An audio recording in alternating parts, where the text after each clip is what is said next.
Hello. Can you hear me? Yes, I can. Hello. Hello, how are you? I'm fine, thank you. How are you? I'm good, I'm good, I'm good. Thank you. Fantastic. So we're not our stream is ready to go, so we'll be live in a second. I can see that people are starting to join the room. What I Yeah. will do is, because like I said, there can only be 3 presenters at one time. When Mhm. you finish giving the introduction, I will take you off being a presenter and make the doctor a presenter. And then when the doctor finishes and the barrister finishes, I will put you back to do the closing remarks. I Yeah. have set up an automated email. So as soon as the event is finished, all the parents that got involved, um, will be able to get a link, the one that you sent me, straight to the KLIMAX Family Hub WhatsApp group chat, so that they Yeah. can contact you directly. And I've put in the information about the KLIMAX Hub there. Yeah. So yeah, we are live on YouTube now, which is, I can't believe it. Yay! This is the first time that we've been live on YouTube, so I'm very happy with that. Well done. Um, but and I've got 2 phones in case parents have a million questions to ask. Okay.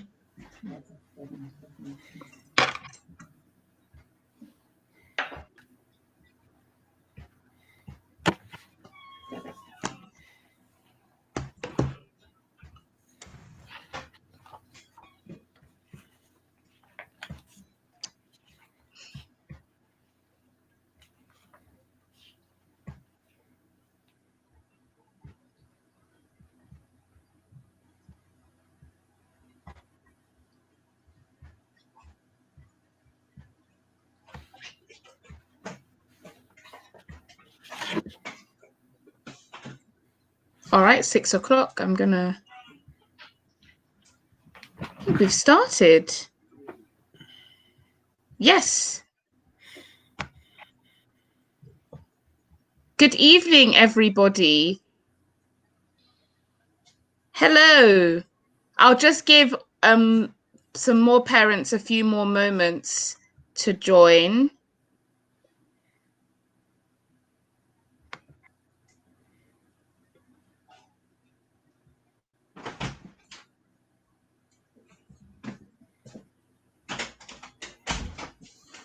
Okay.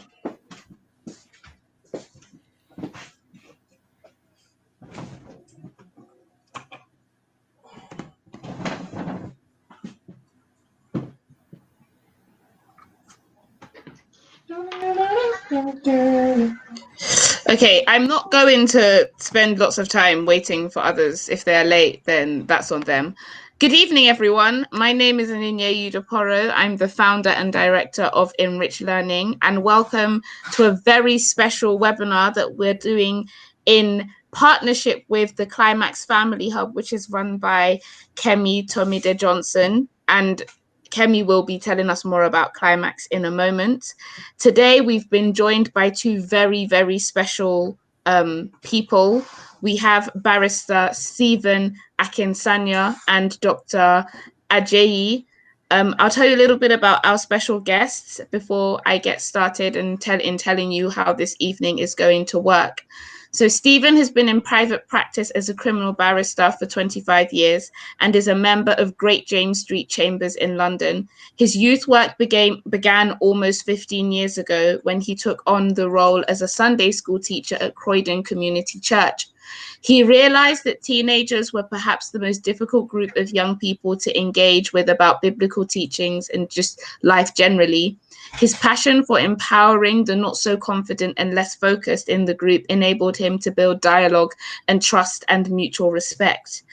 So Barrister Stephen will be speaking first. Our doctor for the evening, Dr. Ajayi, will be speaking after Barrister. And Dr. Ajayi is a consultant psychiatrist. So he's a medical doctor with specialization in mental health problems. He is a member of the Royal College of Psychiatrists, and his academic work has been published in peer-reviewed scientific journals in the UK and cited internationally. He is a newspaper columnist on public mental health. Dr. Ajayi is the host of Total Health, a public health radio broadcasting station. So we're very, very privileged to have these guest speakers. Parents who are here today, please use this as an opportunity to ask all the questions that you might have about your children. These people are here to help. And last but not least, one could say that I've saved my favorite to the very last. It's Miss Kemi Tomide Johnson. Kemi has been known for her pragmatism and advocacy for healthy family relationship values and adolescent development in the child and community, and is a child and community safety activist. She founded KLIMAX in 2014 since overcoming a rough start in her life and overcoming the challenges that followed her relocation to the UK from Nigeria, which almost saw her family torn apart. This gave her the courage and passion to work with families and individuals who are going through a difficult time, providing a cultural focused support. Now, this is especially important to me because I know that I work with a lot of families who are predominantly African in their background. And so the support, I hope today will be specific and culturally appropriate so that, and this is a safe space, feel free to ask questions. Kemi, over to you. Oh, yes. Thank you so much, Onyinye, for giving us the privilege to come into your world as well. And I want to say good evening to our speakers, Dr. Ajayi and Dr. Barrister Stephen. Thank you for joining us as well. To all the parents on board, I say thank you for taking the time out to join us this evening. My name is Kemi Tomide Johnson. I'm a mother of 3 beautiful kids who I'm exceedingly proud of. And my husband also is a very calm and gentle, easygoing person, but quite a giant.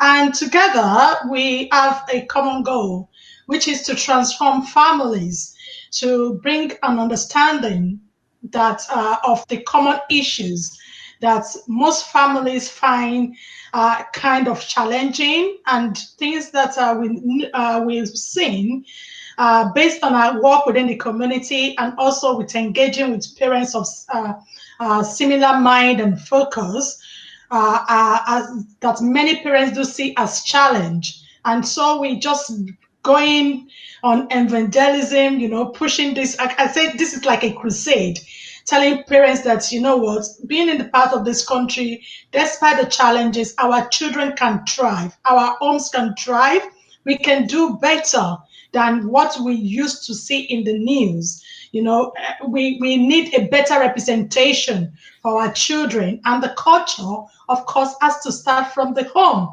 And that is why we are starting with the parent, and that is why we do a lot of parent orientation, that what we know or what we think we know, at certain times, we may need to relearn or unlearn certain things, which is what brought us here this evening, to share our common knowledge. And like Onyinye did mention earlier, this is a safe place. We've got experts here to actually speak to you, and I believe this evening they're going to be speaking straight from the heart. So if you have any burning question, perhaps regarding parenting, perhaps regarding the issue that is going on in the home that you think may be causing some adverse effects on your children, please feel free to bring it forward. And if you cannot openly discuss certain issues, I will leave my contact after this webinar. Please do email me or contact me via the WhatsApp group. You can join us as well. The WhatsApp group is basically to empower young parents, especially signposting, sharing academic resources, and also just providing counseling and mentoring services for parents, especially those who want their children to excel, which I think we all fall into the same category, and which is why we are here. So please maximize the opportunity this evening and do the very best that you can to bring your children on board. And I don't know if I'll have the opportunity to come up again to speak to you, but I just want to say that for with the little we've done within the community and with engaging with the parent, we know for certain that children were born with gifts. Every child has a talent that they carry. There is no empty child, there is no failure. However, for a child to succeed depends largely on the parent, the kind of home the child is born into, the dynamics, what the language you speak at home, your attitude, how you are able to discipline yourself as a parent, the kind of relationship you keep.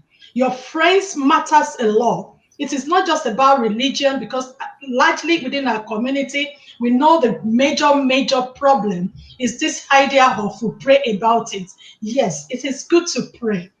It is good to go to religious places. It is good to take your children to socialize. But at the back of that, in the confine of your home, when it is you, your husband, and your children, or perhaps you're a single mom, what do you say on the phone? What is your interaction like with other parents that you are networking with? How do you keep these children safe in a kind of an atmosphere that will encourage them to prosper? Because it is one thing to wish, it's another thing to act. So please, if you have any question that is burning your heart in that regards, I always say that it takes, it's a common adage in Nigeria that it takes one person to bear a child, but it takes a community. With KLIMAX Family Hub, we are just like a channel. We bring people together, bring experts together to attend to your need, because we have recognized that parenting is not something that someone can do alone. Iron sharpeneth iron. So if you're struggling, if your child is at the verge of losing interest in the academic work, if they are at the verge of having some mental breakdown, if they are at the edge of having some relationship, struggle. Maybe they are struggling to make friends, or they are even struggling to form their own identity, identify who they are within the community, or perhaps they are even disorientated. They don't even know the line of course they want to do in life, the subject area they want to focus on. Or you as a parent, you are genuinely struggling. You don't know what to do. You know your child want to do well, but you don't have the resources. You don't know where to go. Then you can contact us at KLIMAX Family Hub. We have all the experts. We have, I won't say all, but even when we don't have them, we will do our very best to signpost you as much as we can. But the most important thing for you as a parent that I will leave with you today is you creating a safe place for your child to grow, because that, to me, goes a long way into defining who they are in the future. It is not enough for your child to succeed academically. What are they going to be in future is largely dependent on the personality, the character, their orientation, the values you build them to be. And that is what will actually help them to be an all-round success. So we're not just saying get them the best qualification. Yes, that is good.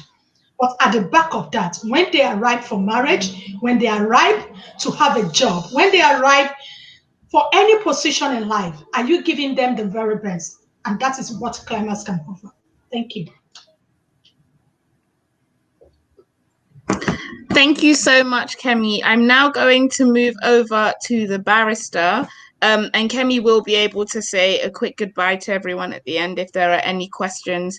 Like I said, everyone, please do not be shy.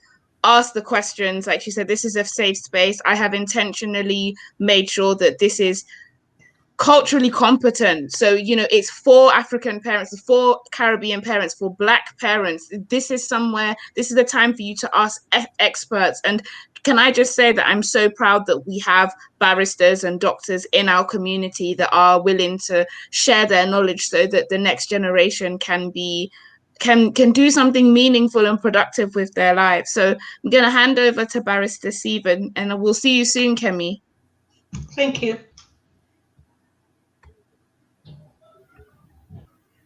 Okay. Barrister Stephen? Can you hear me? Yes, we can hear you. We just can't see you. If it's possible, do you mind turning on your camera? Oh, let's see now. Ah, fantastic. Okay. Lovely. So thank you so much for taking the time to join us this evening. I guess someone who has been in the legal system for in this country for 25 years, I think where I would love to start off is with stop and search. How do we prepare our parents with their young Black boys to coach them around this stop and search? I know that there are loads of mums and dads here with boys that are teenagers. What can we do to keep our boys out of sight when it comes to the police? Yeah, well, that's a very tough topic to navigate around and to give the best advice. The most extreme advice would be to be careful where you associate, but of course, one's not always able to dictate when you may be stopped by the police. And I think primarily what's important is, first of all, knowing your rights. We as citizens should know what our rights are in terms of what the police can and cannot do, and be in a position to challenge the police when we are stopped as to the reason why we are being stopped. In addition to that, there's also the way in which we respond to being stopped, and particularly amongst the young members of society, they feel an affront to being stopped, and often rightly so. But of course, some police officers, not all, but some police officers are looking for that reaction.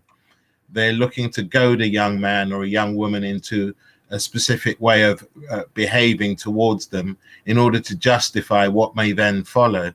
So the advice that I give to young people is, look, you can't always dictate when you're going to be stopped and for what reason. You may be innocently hanging around the area where you live. You may be driving your car socially. You may be driving to work. But it's important to know that when you are stopped, you act as best as you can in a dignified manner. So you take the heat out of the situation and not provide the response which is almost expected of you.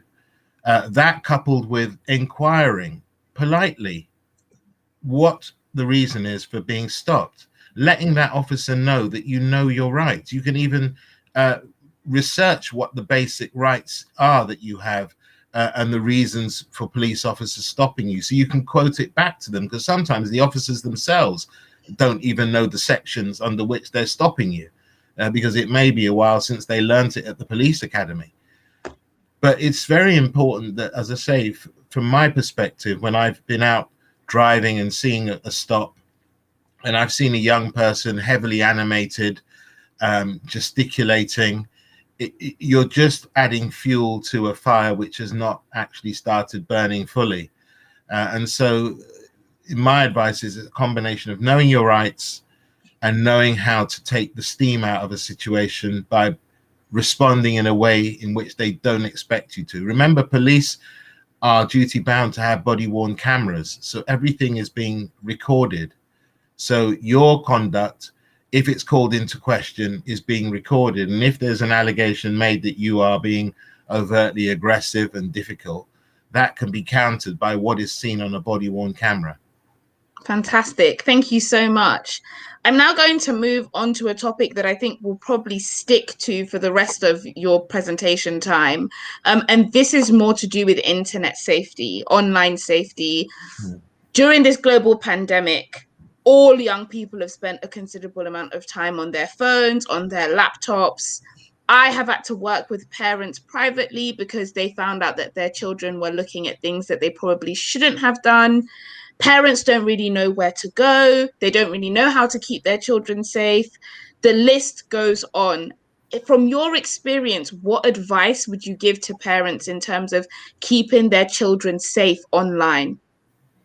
Right. Well, the first thing I would say is that the most extreme version of social media abuse, if you like, for a young person is where they are groomed by an adult inappropriately through contact, through sexual innuendo, if you like, and also what young people themselves affiliate with or post. Because looking at my career through criminal law, the most extreme examples are where a young person uses something like YouTube to be part of a group who are glorifying perhaps an act of violence or celebrating what has just happened in terms of a murder case. And even though they're not there, they can find themselves on trial for that murder. And that's in the most extreme cases. Wow. Because they have affiliated themselves to a group of people who are referred to as a gang. They are perhaps mimicking what they've seen on a music video, which is then interpreted as being gang signs, which is supportive of using knives and guns through the lyrics of the music. So that's the most extreme example of what I see in my practice of law. But in terms of general day-to-day use of the internet, we have to remember that social media is a platform that we all use. It's very different from when I was growing up. And in fact, more of us send WhatsApp messages and text messages before we actually pick up the phone and call anyone. So we have to accept that social media is here. It's here to stay. We as adults use it, the children use it, but we as adults must understand it. It's vital that we accept that teenagers and children use social media in a creative sense in order to express themselves, but also to form relationships with friends and develop new relationships. And with that comes with it risk, because obviously you're putting yourself out there. Strangers have the opportunity to make contact with you. But as parents, what we have to do is to understand the world in which our young people are growing up in. So for a start, we need to understand the various forms of social media. We all know Facebook, we all know WhatsApp, but there are other social media platforms that the young people use in preference to Facebook. And I just have a question about that. Yeah. Snapchat. Yeah. That's the one that I think parents struggle with. So parents that are here, Snapchat is a social media app where the children send each other predominantly images, although now the app has developed so they call each other on Snapchat and they send messages to each other, which then can be immediately erased. Yeah. Snapchat can also tell your children's friends where your children are at that point in time if the tracking part of the app is switched on. Barrister, please talk to the parents about the dangers behind Snapchat when it's not being managed by adults. Right. Well, so I mean, the negative things is that, as you rightly said, is that using something like Snapchat, inappropriate adverts can be shown to your teens. If you don't have the correct settings, or the wrong person gets access to your Snapchat, as you say, the location of the sender can be discovered. It's very important that you understand the privacy settings. And again, as I said, Snapchat, depending on what you're sending, can get you in a whole heap of trouble. And I've been in cases where Snapchat has been used following a murder case. And the person sending the Snapchat where they're talking about what happened, because they were there, they posted it, it was up there, then it was taken down, but it was then somehow retrieved by the police and then used in a prosecution against a group of young men.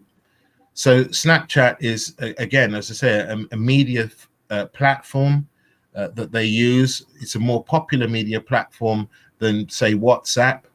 And parents need to understand how it works.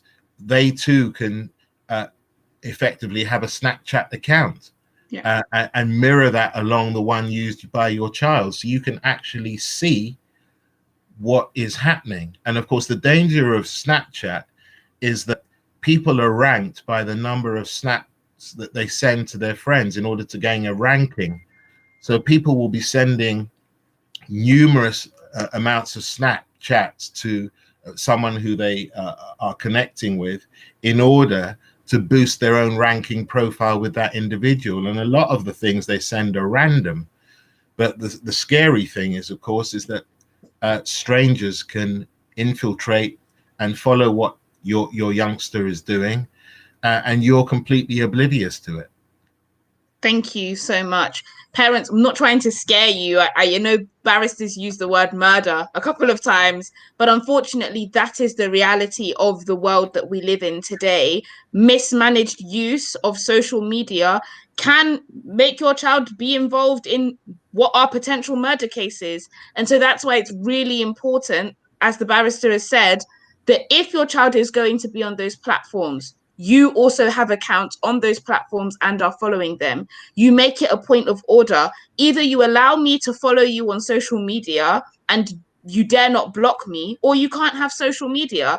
And I think we have to put a lot of emphasis on the fact that you need to be involved. You can no longer be behind the scenes and hope for the best. You need to be present and engaged, because social media can be a blessing and you can use it to do a lot of incredible things. So when I think I was 15 or 16, I was very passionate about the Bring Back Our Girls campaign in Nigeria. And I did my own campaign on Instagram, and it got noticed by some celebrities and it got reshared, etc. That's a positive way of using social media.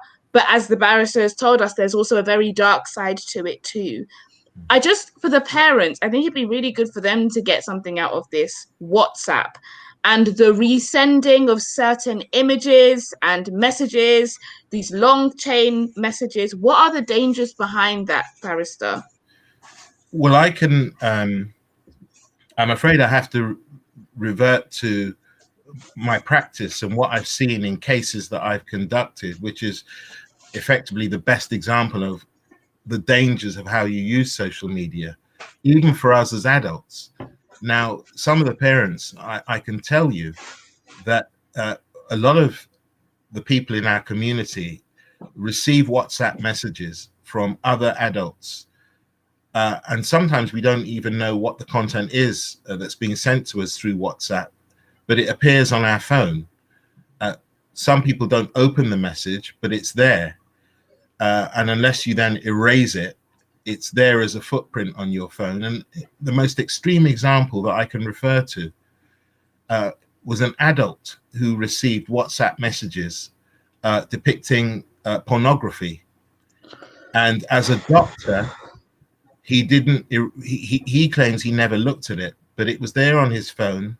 It was discovered inadvertently as a part of a wider operation where his phone had to be looked at. And as a result of that, that doctor was then prosecuted for having indecent images on his phone. He was convicted of the offense and lost his career as a doctor, was struck off. So our young people need to understand, and I do it regularly. If someone sends me an image to WhatsApp and I see it's something that I don't find particularly tasteful or funny, I delete it immediately. And we have to be careful with our young people to encourage them to understand and educate them on what they are receiving, what they are allowing to come onto their handsets, because it can be extremely dangerous. Things that you might not be aware that are being sent to them. It could be pornography, it could be extreme violence, it could be fraudulent activity, it could be grooming. There are a whole manner of things which are negative influences on our young people. And so it's vital that you understand WhatsApp and you are able to challenge your child as to their WhatsApp content. I know that it becomes more difficult as they get older. I've got 2 teenage sons and they won't show me their phones, but hopefully I've done enough of the educating and scaring to allow them to make those conscious decisions of what they allow their friends to send them on their handsets. Thank you so much. And parents, I would say, I actually tell the parents where I tutor the children or where they work with Enrich Learning, I prohibit the children from being in group chats, because what I've found, especially when they're very young, 11, 12, 13, there is no need for them to be in a WhatsApp group chat. That's where a lot of bullying has gone on in the last couple of years, where I've had to deal with that, mass sending of indecent images, pornography, violence, sharing of graphic violent games. there is no need, like I said, for a child to be in a group chat at that age, apart from obviously family group chats. It's very good for that. But where it's friendship group chats, I would say make your life easier and just prohibit those from being a thing in your household. And I guess the last thing to finish positively, barrister, for anybody with parents whose children want to be barristers one day, what would be your one bit of advice? Immerse yourself in your passion. So I can only use my own example as a 10-year-old boy who was fascinated by law because of a TV program, and that sparked my interest in law. And the youngsters today have access to information on their phones. They can find out about careers just by hitting a few keys on their phones and getting access to their information. Once you've done that, trying to align yourself or affiliate yourself with someone who's in the profession. Find a professional who is willing to perhaps mentor you, and research your career, research what it means to be a barrister in terms of the academic requirements, the specific areas of law, what it can enable you to do if you don't want to pursue a career in law, because having a law degree allows you endless opportunities to go into the world of politics, business, so many things. But as I always say, knowledge is power. So if you equip yourself with the knowledge, you give yourself the power to make the decisions that you want to make. And connection is important as well. Thank you so much. Thank you, barrister. We now have 20 minutes for questions. So parents, I'm going to open the floor to questions. I'm going to put us in question mode so that everybody can read the question that is being asked. Like Kemi said, this is really your chance. You are sitting with a barrister, and thank the Lord it's not in a court. So it's in your favor today. Please ask questions. Please, this is your one chance. Don't be shy. If the barrister can't answer, I'm sure Barrister Stephen, you'll just say, I can't answer that, right? So please go away and ask whatever you want. I'll give you a moment to think about it.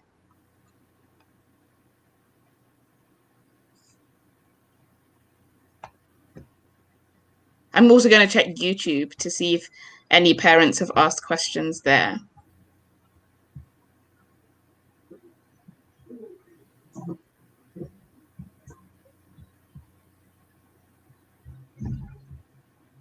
I'll ask the first question to begin with. So, barrister, with regards to internet safety, do you know of any things that parents can do at home with broadband or apps on mobile phones? They can control their children's behavior on the internet. Yeah, well, things have developed a lot recently. So certain routers that you use at home allow you to go into a parent safety mode where you can control the use of the content that is being searched within the home. You can use buzzwords in the settings. You can set time limits as to how long the internet is being used for. You can access the history of how the internet is being used, what sites have been visited, and you can set those same things up on your child's handset. Providing they're willing to give you the handset, then yes, you'll be able to do that. And once you're able to set those parameters, then hopefully, unless they try and find some way of bypassing it through looking on YouTube, to find a way of cracking codes and things like that, you should be able to monitor the length of time that is spent on the internet and the devices at home, and also the content which is being looked at. Thank you. I'm just going to check whether we have any. Lovely. So we have one question here. And the question is, what can you tell us about internet grooming, knife and gun crime? Gang crime, sorry. I'm sure there are guns involved too. Yes. Well, let me take the first one first. I mean, internet grooming is precisely what we've been talking about, and the need to be extremely careful with what your children are signing up to in terms of social media platforms and the settings that they have on those social media platforms, because in a lot of the cases that I come across, you have adults posing as children to befriend the child, and in the most extreme cases, trying to meet with the child. So one has to be extremely careful with internet grooming and the settings that you have for your child accessing the internet, and being aware of the sites they're going to and who their friends are. Who are they blocking? Because obviously if they're blocking certain people, it'll be worth looking into who those people are that are being blocked, and in the most extreme cases, reporting these individuals to the police.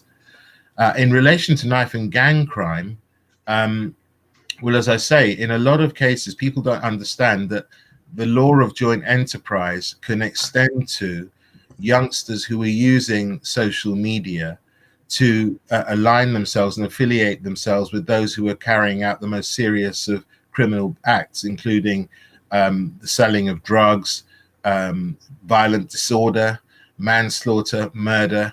And as I say, I've been involved in numerous cases where youngsters have been seen on YouTube videos, or have been seen on Snapchat, or have been, the police have been able to look at their telephone message history to see the kind of messages that have been sent in advance of someone losing their life. And if that is seen as encouraging or assisting or promoting the violent act of attacking someone where it results in them dying or suffering some form of serious injury, you could find yourself being charged with a conspiracy to commit murder, or a conspiracy to commit grievous bodily harm, or involved in a violent disorder, by virtue of your messages being sent and then you actually being there at the time when the violent disorder happens. So social media has a platform to play even in the way in which cases are prosecuted. Thank you. I hope that answers your question. The next one we have, which is, can you talk about the reality and impact of knife crime? What can parents do, I guess, to prevent their children from getting involved? Right. Well, as you know, I do a lot of work in this area because of my involvement with these types of cases. And I would say to parents, you really need to get involved with your child. Don't leave them to their own devices. Be aware of where they're going, who they're associating with. Don't be scared to check their bags when they're leaving if you have any suggestion or notion that they might be carrying a weapon, not even for themselves or for somebody else, or through fear. It's really about building a relationship with your children where you can actually have these conversations, because the reality and impact of knife crime, as I talk about regularly in my videos and YouTube, it's devastating in cases where young people have lost their lives, and those youngsters who are now on trial in an adult court looking at ruining the rest of their lives because they are now facing a life sentence, often because they're not actually involved in committing the act, but they are associating with those who do. And so, you know, to answer the question, parents need to get in their kids' business, as I say. You need to know what they're doing. Don't be scared. You're the parent. You're not there to be friends. You're there to parent. And if it is uncomfortable, it should be uncomfortable, because in the long run, you're protecting them from potential danger. Thank you so much, Barrister. For all the parents that where I'm working with you with your kids at Enrich Learning, did you hear? Now it's not just coming from me. A barrister is saying, don't be afraid to get in your child's business. You need to know your child's friend. You need to check their school bag. So be it, you need to know the password to their phone. You parents always have that gut feeling. You guys always know when something isn't right. Please don't be afraid, because I do think that, you know, as a child who was born in the UK and raised here, albeit I went to boarding school in the countryside, so I was sheltered from a lot of maybe urban issues, I would even say that at times I know I presented myself in a way that possibly made my parents go, oh, don't know if we can ask that, or made them feel uncomfortable. But my Nigerian mother made me know from the get-go who was in control, and it did lead me to be in a position of great success at quite a young age. Please get in your children's business. I can't agree with that statement more. You know, it is so important. You could be saving a life by checking a school bag. I put it that way. I have another great question. This is from YouTube. And the question is, can any behavior changes be associated with a red flag to a child's safety / risk on social media? That's a brilliant question. Yeah, it's a good question. Well, usually where a young person becomes withdrawn into themselves. Perhaps they're not as vocal around the home. They may even be tearful. They might not talk much about their friends. And in fact, another big flag for a young person is when they stop using social media. That can be a huge red flag that something is not well. There may be cyberbullying. Someone may have tried to contact them on the social media platform through by way of threat or grooming. So those are the things to look out for: a withdrawn child, perhaps a child who's tearful, and a child who perhaps is not using social media as much as they used to. Thank you. So this is very true. I have personal experience of being bullied on social media when I was young, and it got quite serious to the point where the bullying on social media then led to me being followed in real life. And luckily, I went to a school that nipped it in the bud immediately. But as a parent, my parents took drastic action. So do watch out for that. And my parents were able to notice that I was no longer talking about going on Twitter because I was being bullied on Twitter, so it's just things that you have to be aware of. There's a brilliant question, and I think it's fairly new, so hopefully you'll be able to answer. What about TikTok? How safe is TikTok, Barrister? Well, TikTok is it's a fairly new social media platform that a lot of the youngsters use. And if I was trying to do some research about that, because it's a platform that I'm myself that I'm not wholly familiar with, but I know that my children are. And again, what I would say is it's like most other social media platforms. There are perhaps benefits to using it, but you just have to be able to police it properly, because it all centers around who your child is connecting with, what they're sending, what the settings are. There's a commonality between TikTok and Viber and a lot of these other platforms, Snapchat, Twitter. It all centers around who they're connecting with, what kind of security are they putting in place for themselves or you as the parent, because it's a social media platform that youngsters use, and it can be used in a good way. But it all comes down to policing. And I would say to parents, look, we're all familiar with Facebook and WhatsApp as social media platforms that we use, and Twitter. But we need to go out there. You can even Google it, as I did. What are the top 10 social media platforms used by teenagers? And there's a wealth of information on the internet which will tell you the pros and cons of these various social media websites and how you can protect your child through the various advice that's given. Thank you. I can add a little bit more about TikTok, I guess, because I'm 21, and so to some extent, I guess it's more relevant to people that are my age. But my big problem with TikTok is, I don't like TikTok. I don't think that young children should be on it. My first problem with it is that there are a lot of dances which are harmless, and then there are a lot of dances that sexualize children at a young age, and I find that hugely problematic. So it's something that parents have to be very aware of. Do look at these dance moves that your children will be copying from TikTok and ask yourself, if it wasn't learned from social media, is it something that you would find acceptable for them to be doing? So that's the first thing. The second thing with TikTok is that they openly admit that it's not regulated at all at the moment in terms of age regulation. So where Facebook and Instagram at least attempt, and even Snapchat at least attempt to have a regulator, so saying that give us a date of birth, you've got to be 13 years old, for example. Anybody, a baby, could set up TikTok if they knew how to. And that's it. It's free reign. But, things like YouTube, there's YouTube for kids, which means that the content on there has been checked, is approved, is child friendly. That is not the same for TikTok. We don't have TikTok for children or TikTok for teens. We have TikTok for everybody. And so whilst there might be a really funny, gimmicky dance, that the kids learn, there's also some very graphic, dangerous content, horrible challenges that they set each other, from the cinnamon challenge. So that's when you basically eat as much cinnamon until you choke, right through to a hyperventilating challenge that has seen people die. all I will say is if India have decided no to TikTok and gotten rid of it, so that's a whole country, a country with one of the largest populations in the world has said enough, we don't want this here anymore, that should tell us that there's still a lot of question marks around TikTok.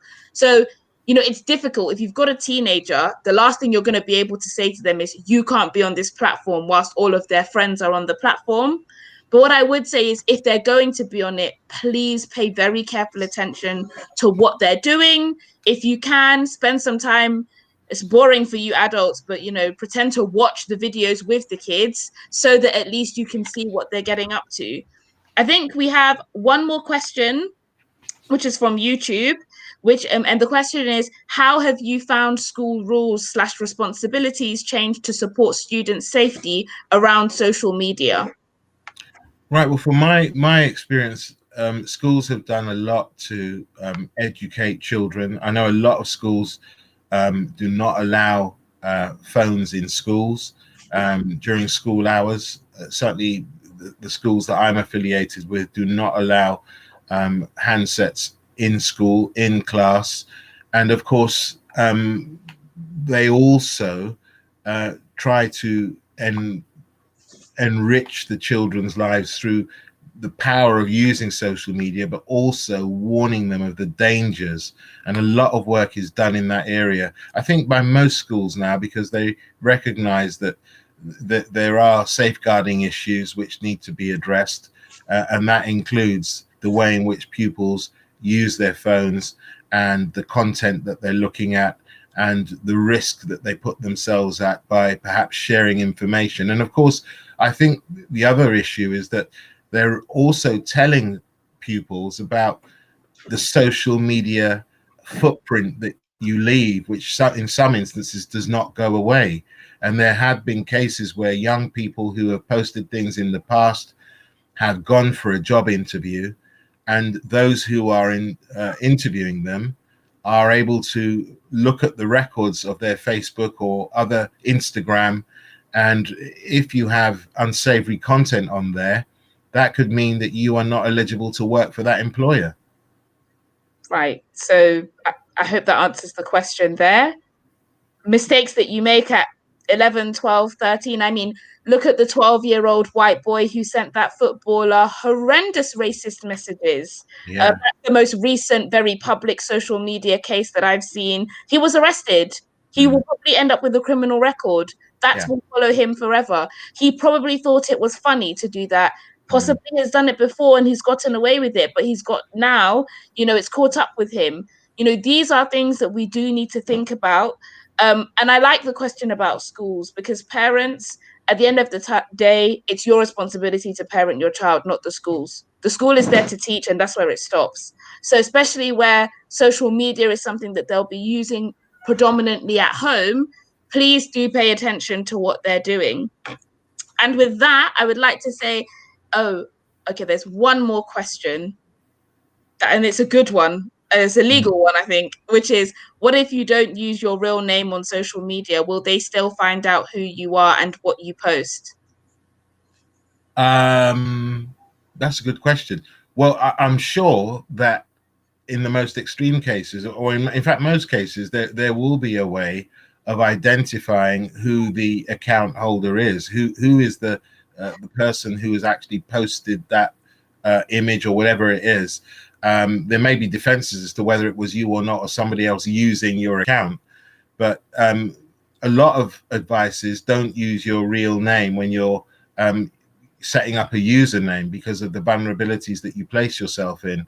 But I think in most cases, if they were determined to find out who the person was who was posting a social media or who owned the account, they would be able to find out who it was. Right. So there you go. Thank you so much, Barrister. I'm now going to make the doctor, who is here this evening, a presenter for us. So if you just give us a moment, guys, to just, you know, sort out the tech. We're so grateful that you've given up this time. I am personally so grateful, and I know that all of the parents who are watching both on here and on YouTube have learned so much. So thank you. And I'm sure everyone's clapping at home, but I'm gonna give you a little round of applause. Have a lovely evening. Thank you. Okay. Hello, doctor. Hello, good evening. Good evening. How are you? I'm very well, thank you. How are you too? I'm good, thank you. So we have some late to join us. I'm just going to reintroduce Dr. Ajayi for us today. So we're really privileged. Dr. Ajayi is a consultant psychiatrist. So parents, I'm not just bringing you a junior doctor here. I'm bringing you someone with experience. This is your chance. Dr. Ajayi is a medical doctor with specialization in mental health problems. He's a member of the Royal College of Psychiatrists, and his academic work has been published in peer-reviewed scientific journals in the UK, and he has been cited internationally.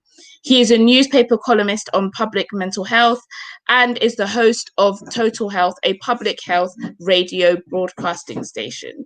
So we have the finest expertise here on everything to do with mental health. And I have loads of questions. I'm sure I say the students, I'm so used to teaching. I'm sure the parents have loads of questions. As someone who Enrich Learning is an online it's an education platform and tuition center. So it's all about studies, it's all about education. All of the parents work with me because they want to see their children get to a certain point. But I think it's fair for me to say that, especially in the Black community, we neglect mental health quite a lot. My first point of call is, what can parents do to build a relationship where their child feels they can tell them how they feel? Right. I think that's a very relevant question, and a very important one as well, because you've talked about relationship between the parent and the child, and that's a very crucial factor in actually how the mental health of a child develops and how that progresses for the future. So having a very close parental-child bond is something that is so important, and it cannot be overestimated. And that doesn't happen overnight. I like the fact that you've used the word relationship, because relationship takes a while to develop. And that means that, one, the parent needs to be intentional about that. I think it's very important that as parents, we, from the outset, decide that because we've got children, we need to dedicate our time, we need to dedicate our resources to building a relationship with them. And when I say that, I'm actually referring to the fact that many times as Africans, a lot of African parents were raised in a way in which the parent was the provider, but not the friend. And so people think that, oh yes, I'm doing my bit because I'm providing, I'm putting food on the table, I'm putting clothes on your back, I'm sending you to school, I buy all the things that you need, so I'm doing my job. But it's a lot more than that, because being emotionally accessible to the child is something that is very important. And it starts with being intentional. So in terms of being intentional, it's actually about entering into their world. I think one of the things that we do know, and it's probably related to culture, that Africans don't do well as parents, is that we are not always very good listeners. So it's very important to actually dedicate time that is ring-fenced for children to actually listen to them. For instance, it may be that when you come back from work, you actually go into your children's room and find out from them, genuinely wanting to listen to them about how their day went. That might be it might sound a very flippant thing, or it might sound a very casual thing, but that's the beginning of developing relationships. I think it could also be over the dinner table. One of the things that we do, for instance, in our family, is that we use that time to actually talk about the day, and sharing your own experience of how your day went can also be a conversation opener. It can, it's a level playing field in which both the child and the parent can actually have dialogue. I think that's one way to build that relationship. And the other thing I wanted to say about that is, I think it's very important to start very early in life. It's very important to start at a very early age and be open to children. And finally, just before I round up on that point, I also want to say that it's not just about starting very early. It's also about building upon that.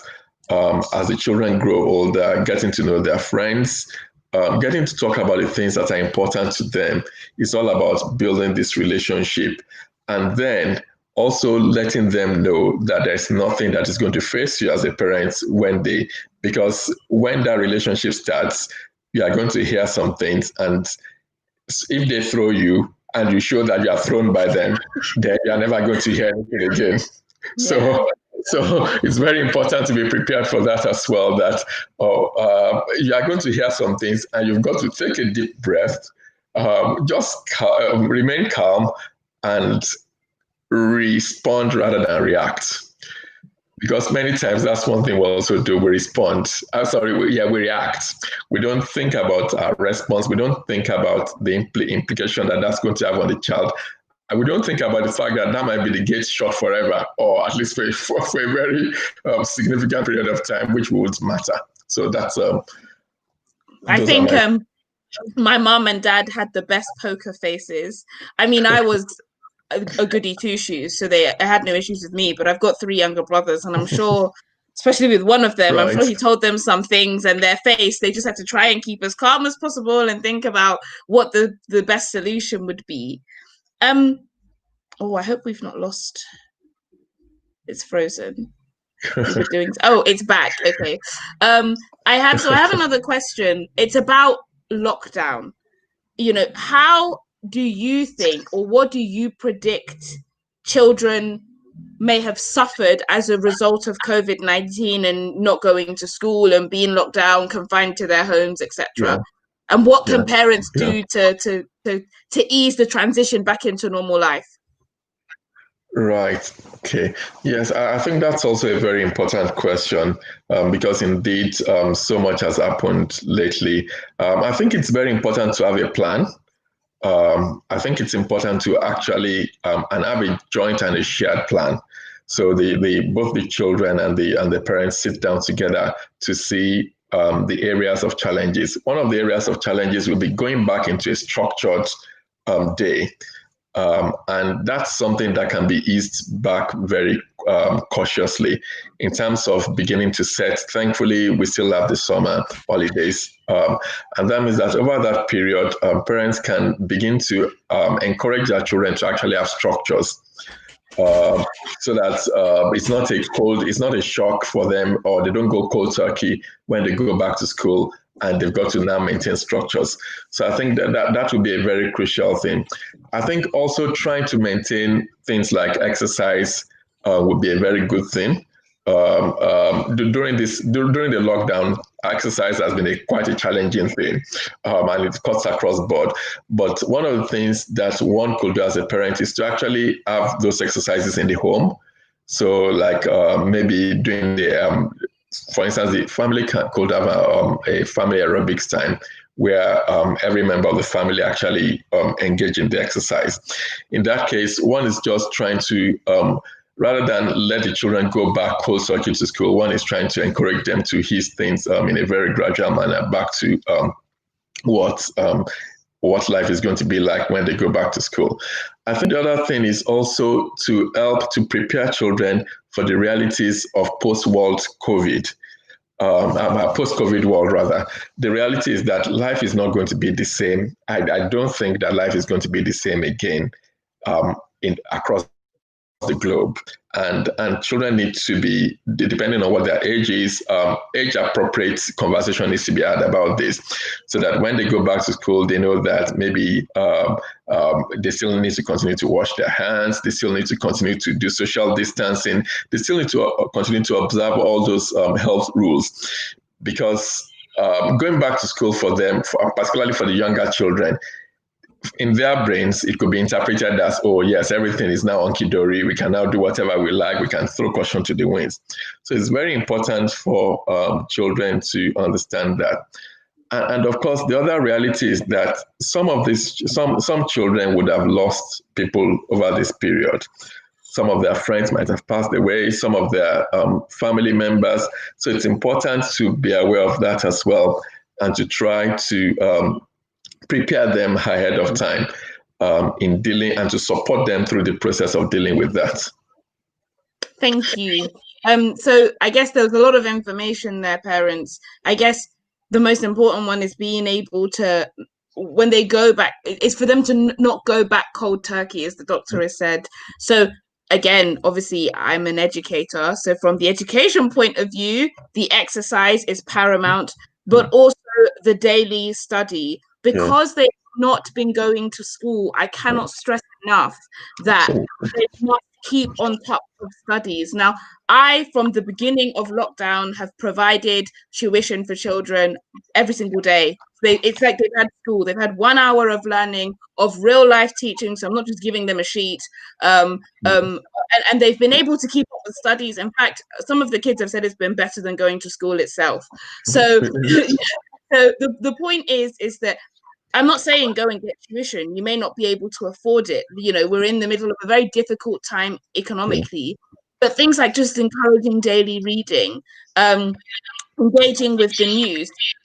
If you have free newspapers around you, making sure that those are available to the children, watching educational videos on YouTube as opposed to just cartoons all the time, you know, all of those things. Maybe getting your older children into podcasts, you know, there are so many free resources out there. That is stuff that you can do as a parent that can just keep them on their toes, keep them interested, and keep them engaged. So that thank you so much. That was super useful. One other question I have before I guess we'll head into questions from the parents is, I work with a lot of parents who do, I'm not sure if you're aware of the 11 plus. Yes. Right, so the 11 plus, what advice do you have to maintain 11 plus stress? We're about to head into the 11 plus season, COVID or no COVID, they're having those exams. What would you tell parents? Right. Okay. So I think the first thing is that it's important for parents to manage their own stress, because if the parents don't manage their own stress, it's going to have a knock-on effect on the children. So I think starting very early is very important. To start the planning very earlier on. I think that's a very crucial thing. Sometimes as Africans, we are known, or Black people are known to be the lastminute.com type of people. That's not very good because things get out of control and it becomes difficult to manage things. So starting very early will be a very crucial thing. I think it's also important that all through this, one puts the emphasis where it belongs. The child is the most crucial person in all this. And whilst I encourage parents to enroll their children for the 11 plus, I think it's very important to also bear the mental health of that child in mind. So we don't want to drive children, and we don't want to make their life so unbearable just because they want to take the 11 plus exam, such that it breaks them. So I think it's very important to try to incorporate methods of making sure that learning is enjoyable for the children. Like you talked about YouTube, like you talked about, it's also important to make sure that one is listening to the children so that we don't end up, I think I like something that Mrs. Phillips Johnson said earlier, Mrs. Johnson said earlier, when she said that it's not just about being academically good, it's also about being a balanced, healthy, well-adjusted adults. And that's very, very, very crucial.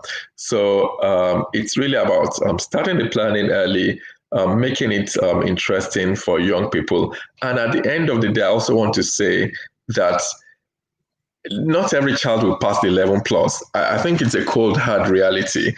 And that's something that needs to be accepted and managed. So if the child does not succeed despite your best effort, the fact that somebody does not pass the 11 plus does not mean that their career or their life prospects or their life outcomes are grounded. And that's also very important. Parenting is not only about managing the good times, it's also about managing the challenging times. It's about giving those children unconditional love, no matter how they perform in the exams. And the time to give them the message is now.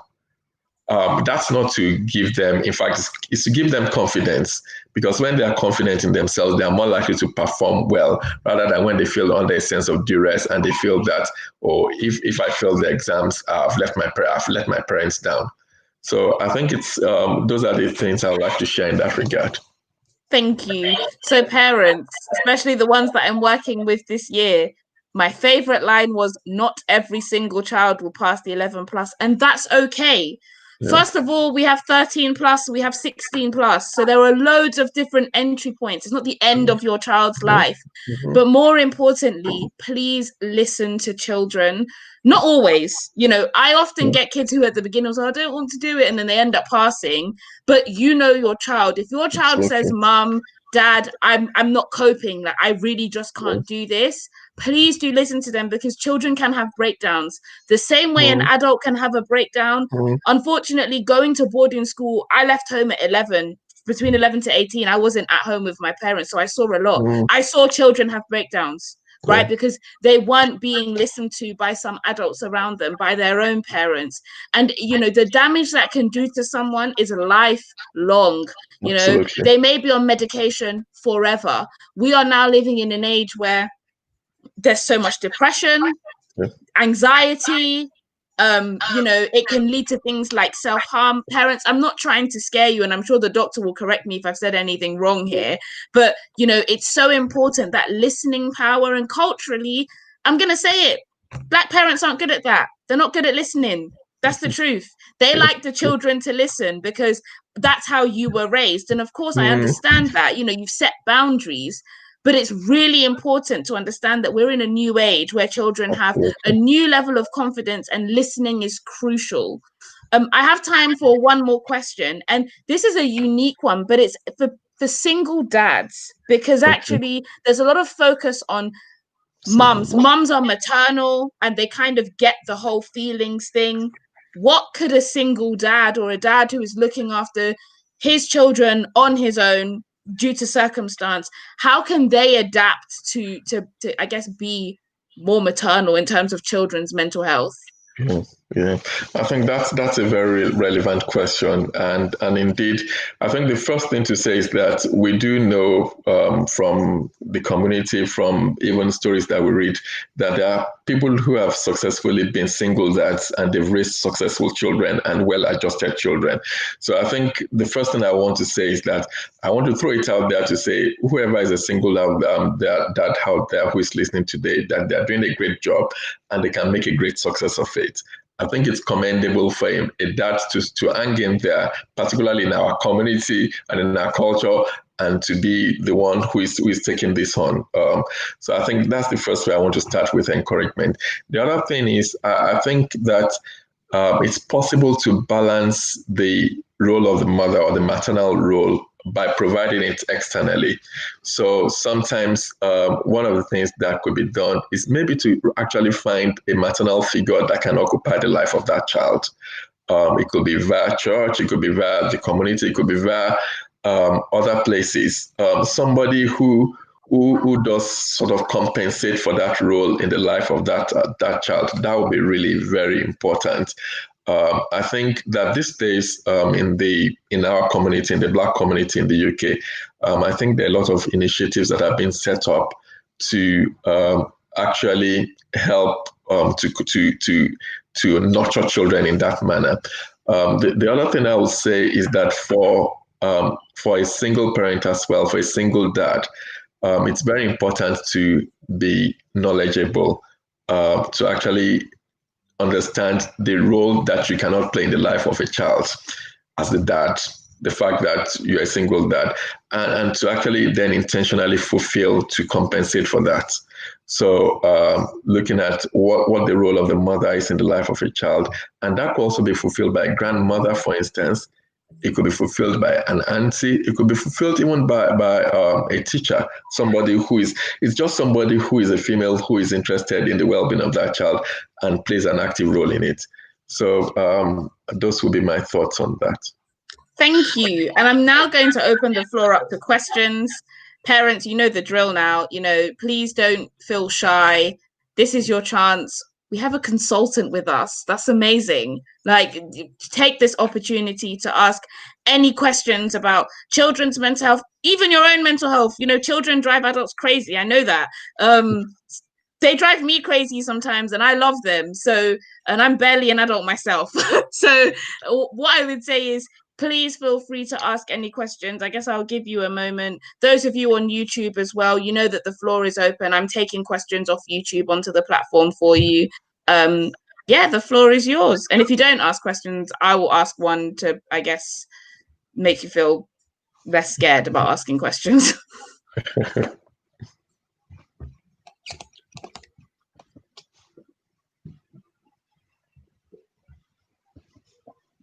Oh, Doctor, loads of them are typing, so I think you have quite a few questions coming.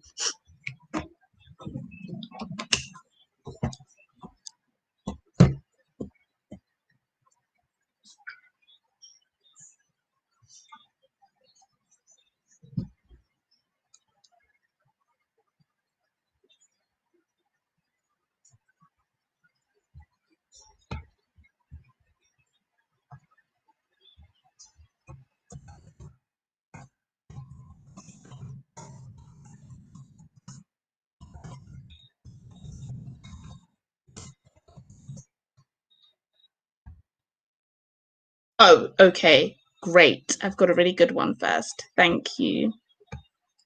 So, how would you tell when a child has a breakdown? What are the signs? Oh, that's a brilliant question.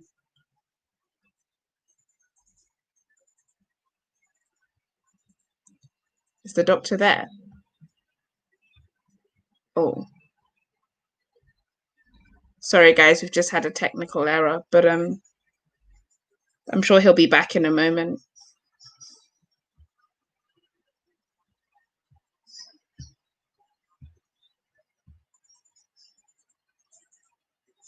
That was a really good question. Thank you.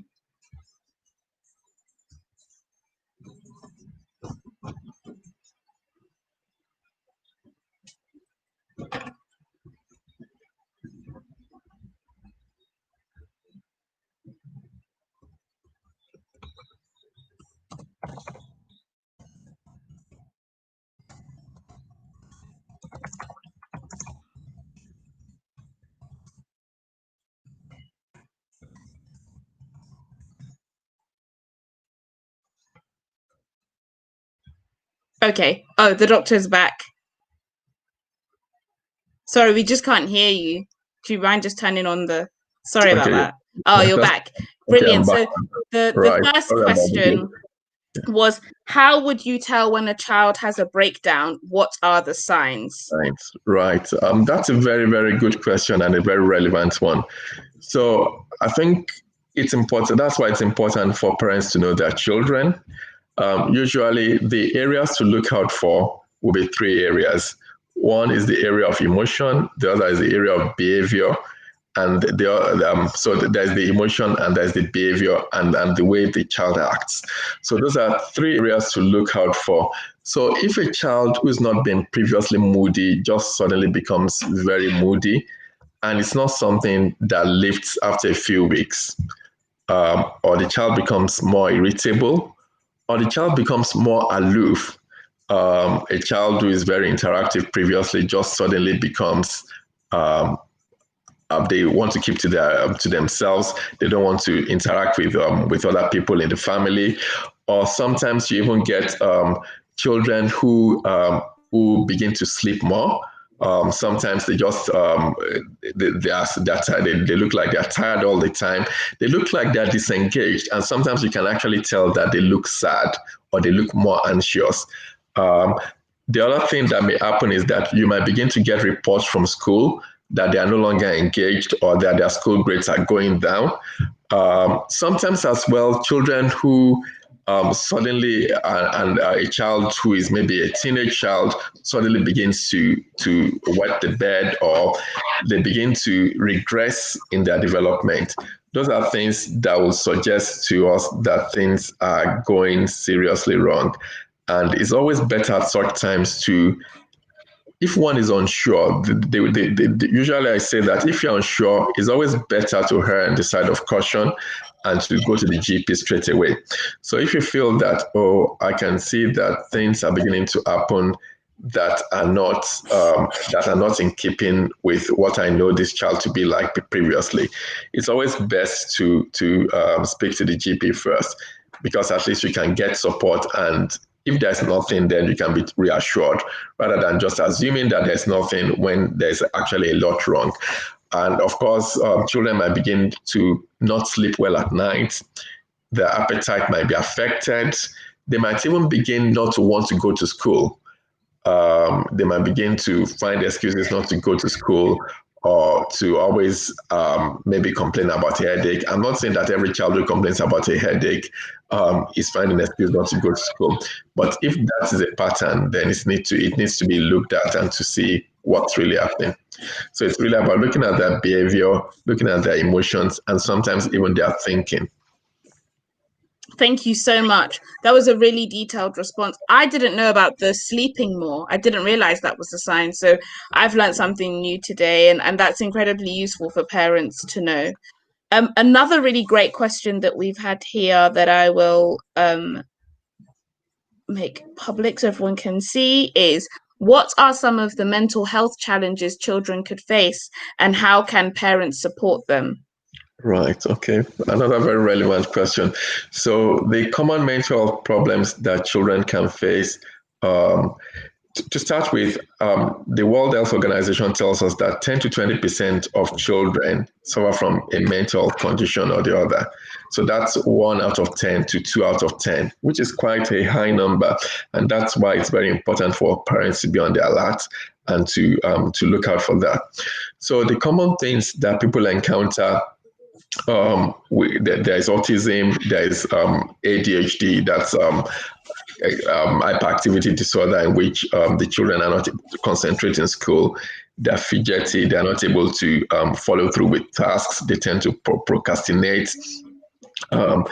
So that's that. There's autism. The autism has to do with problems with interaction, so social interaction, communication. That's the type of child that will, for instance, not talk. They will not use words to express themselves. They will rather point to things, even though they might be able to use their language. It's also about children who are particularly fixed on their habits. For instance, they have a narrow repertoire of things that they do. And when their structure is affected, then that can be very upsetting to them. So there's autism, there's ADHD, there's of course, there's also anxiety. Children can become very anxious, in which they are not able to feel comfortable about leaving the home, for instance, or they might be anxious about social interactions, for instance. And sometimes when that happens, bullying is one of the things to look out for.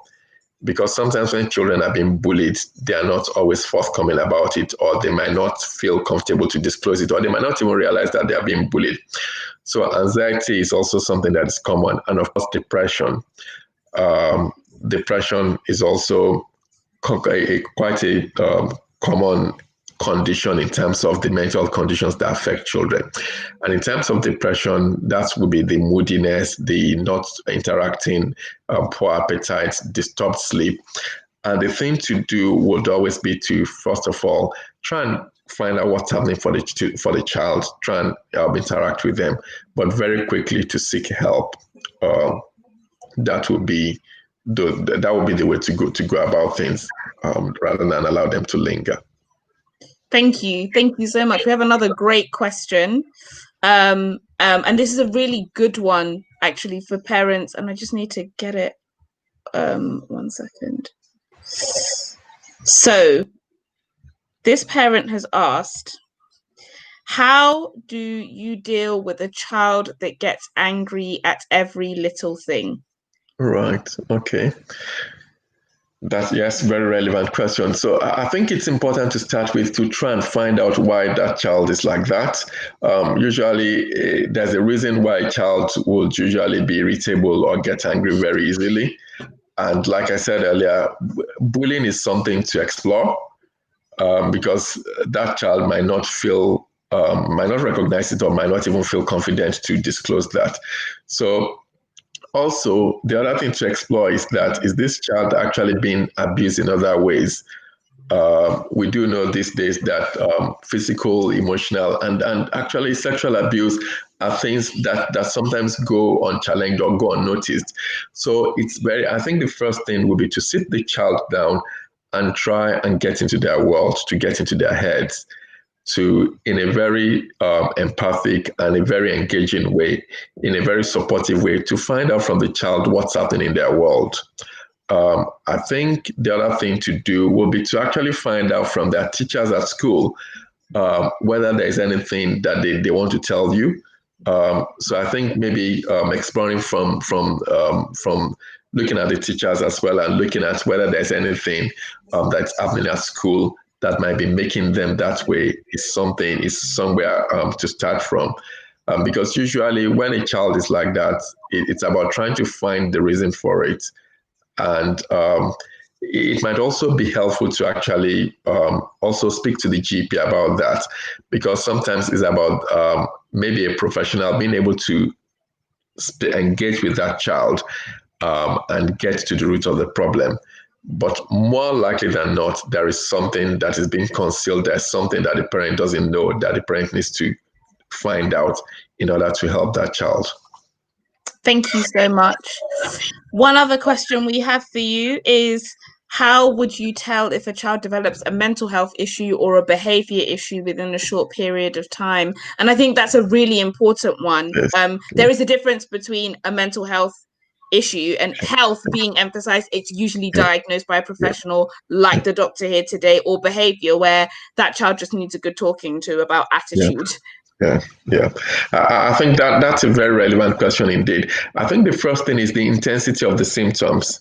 I think that if this is a very intense thing, and it's something that continues, and it's something that is actually, you can see that is affecting the child themselves in some way. Mental problems are not problems that children have control over, but attitudinal problems are things that come and go.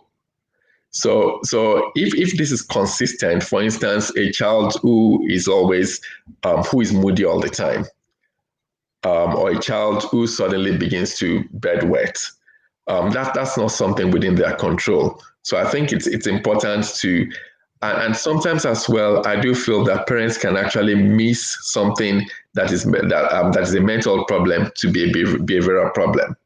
Sometimes people think, oh, it's just been moody, it's just been unreasonable. But in actual sense, it may be that that child is struggling in one area of their lives and they need support. I think the other thing to then say is that if it persists, sometimes it actually takes the help of a professional to be able to decipher what's happening.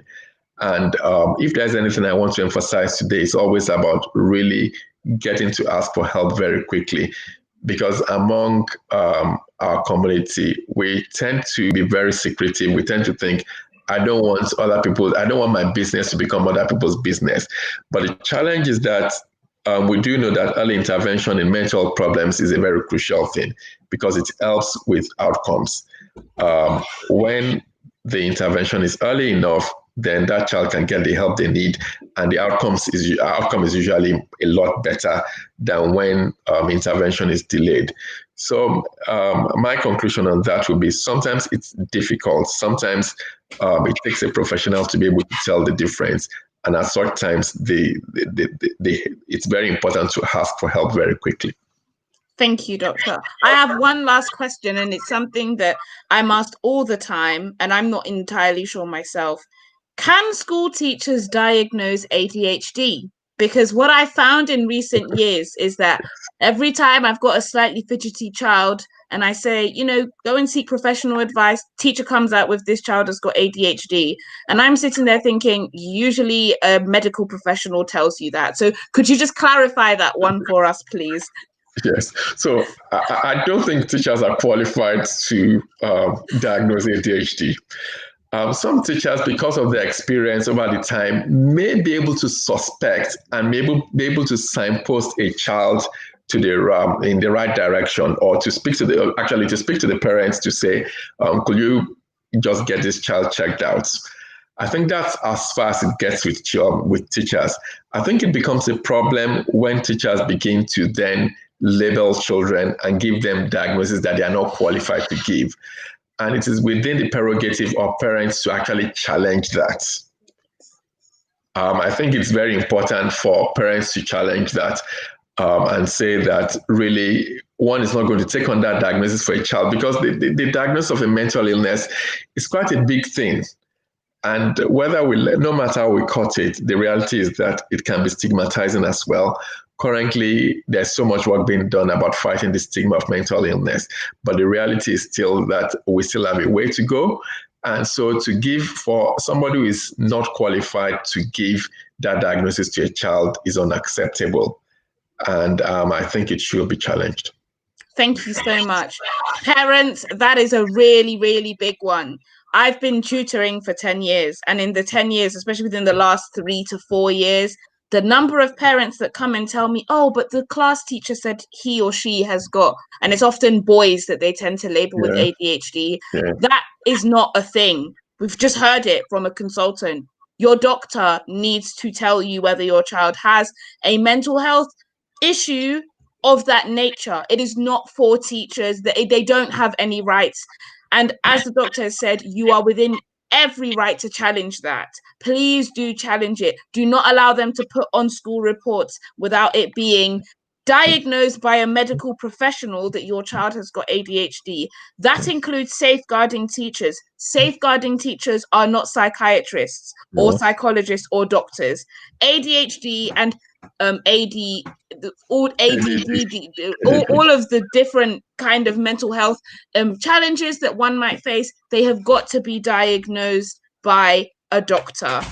And I think that is a brilliant place for us to close with our conversation with the doctor. Thank you so much, doctor. I know that, so many parents here, this is they don't get this opportunity often, especially in our community, and also to see someone that looks like us, that speaks the same language as us, that understands the culture and everything like that is so appreciated. And I for one would just like to say thank you on behalf of all of the parents, and I'm sure they're all clapping at home, but I'm going to clap here. I'm going to let you go. Thank you so much. Yeah, thank you. And I'm just going to bring Kemi back to give us the final remarks. So 1 second, sorry everyone. Thank you for sticking with us for so long. Today's session was quite long, but I hope it was useful.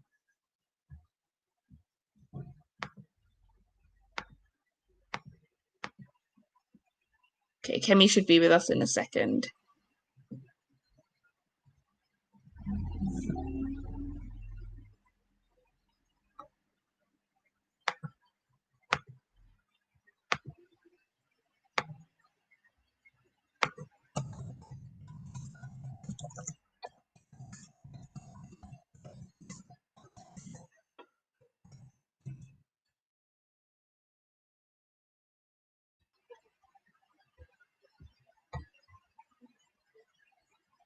Okay, whilst we wait for Kemi to sort out her camera and sound, I have a couple of announcements. So if you've not seen already, it's all over social media. I am personally running a mentoring program, for girls aged 11 to 16 for free, and I'll be running it throughout the summer holidays. I'm going to be focusing on confidence building, on how to get organized and time management. I'm going to be introducing the girls to personal development, what that means, what that looks like. We're going to do goal setting for school, and we're going to learn how to set goals that hopefully they'll be able to meet by the end of the academic year. I'm really looking forward to doing it. Over half the places have gone already. So if you're interested, what I will do is I will put the Enrich Learning phone number up now so that you can send us a message on WhatsApp if you want your child to sign up. I also have information for girls aged 16 to 19. So a colleague of mine is running a similar mentoring program that's more geared towards getting those girls ready for the working world and CVs and all of that stuff. You might ask, why am I only focusing on girls this summer? That's because statistics tell us that between the age of 8 to 14, girls lose 30% of their confidence.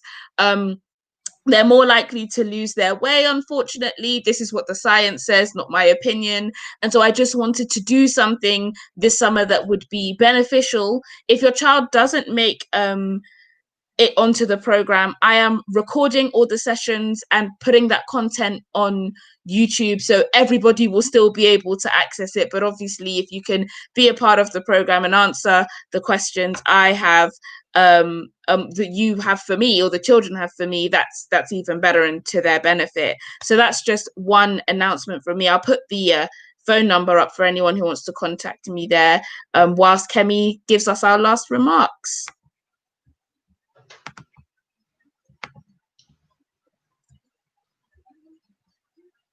Hello, Kemi. Hello, I'm here. Oh, yeah. Can you hear me? Yes, we can hear you. Oh, thank you so much. I hope all the parents on board have been able to get one or two things out of this webinar. It's quite enlightening to see that, we are willing as parents to learn as much as possible from professional, because it is important that for us to be able to raise credible children who will be able to face the future. I mean, this is 2020. We don't even know what is going to be in next 10 years, 15 years. 10 years ago, we have attest that technology is not even what it is today. It keeps evolving every day. And because of that, we need to change the way we do things. We can no longer do things the way our parents did and expect the same result.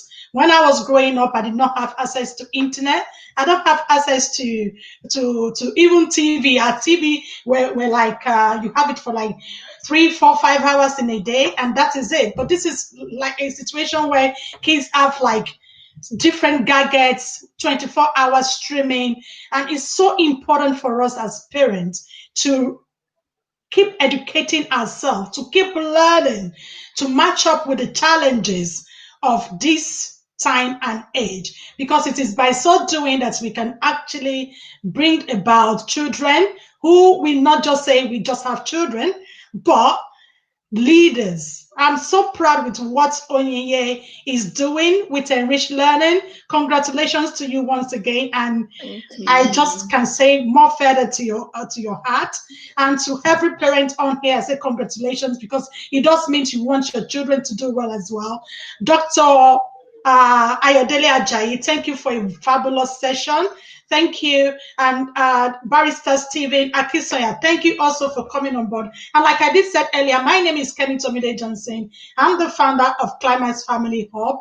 And it is through our platform that we are bringing this to you as parents. And if you know a church group in your church, or probably perhaps in your community or in your mosque, that you think that they can benefit on packages like this, please do send us email. The email is climaxevents@yahoo.co.uk or info@climax.org.uk. You can also check us up on www.climax.org.uk or join our WhatsApp group. Or if you are just a group of parents, a group of friends, or what have you, there is nothing too small, nothing too big that we can attend to. Our mission is to empower parents to raise champions. So please feel free to get in touch. And if you have a personal challenge at the back of this webinar that you think that perhaps myself, Dr. Ajayi, or Barrister Stephen, or someone else can attend to for you, we are very, very happy to signpost you in the right direction with the aim of empowering you so that you can support your child very, very, very adequately. Thank you so much for having us. Thank you so much for having us, everyone. And those of you who registered, you'll be getting an email with direct contact to the KLIMAX Family Hub. Enrich Learning parents, I will be forwarding you all of Kemi's details. So if there's something private where you need additional support, KLIMAX Family Hub is there to help. And of course, if you need tuition or know someone who needs tuition, I am always here for everyone. Have a wonderful evening and a great weekend. Enjoy the sunshine. Bye. Bye-bye. Bye. Thank you.